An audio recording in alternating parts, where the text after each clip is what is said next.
కార్యకర్తలతో ముఖాముఖి కార్యక్రమాన్ని నిర్వహించిన ఎమ్మెల్యే గల్లా మాధవి. గుంటూరు పశ్చిమ నియోజకవర్గ టీడీపీ కార్యాలయంలో బుధవారం ఎమ్మెల్యే గల్లా మాధవి కార్యకర్తలతో ముఖాముఖి కార్యక్రమాన్ని నిర్వహించారు.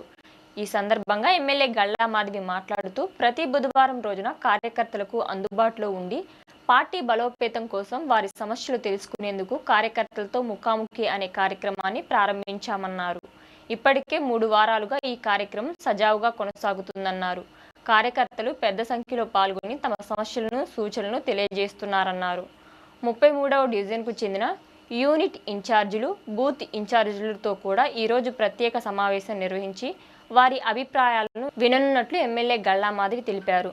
గుంటూరు నగరంలో జరుగుతున్న శంకర్ విలాస్ బ్రిడ్జ్ అభివృద్ధి పనులపై కొంతమంది వ్యక్తులు రాజకీయ ప్రయోజనాల కోసం తప్పుడు ప్రచారాన్ని చేస్తున్నారని ఎమ్మెల్యే గల్లా మాధవి తీవ్ర ఆవేదన వ్యక్తం చేశారు.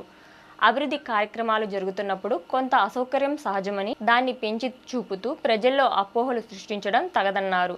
కూటమి ప్రభుత్వం ఏర్పడినప్పటి నుంచి అభివృద్ధిపైనే ప్రధాన దృష్టి పెట్టి ప్రజలకు మెరుగైన వసతులు అందించేందుకు కృషి చేస్తుందన్నారు.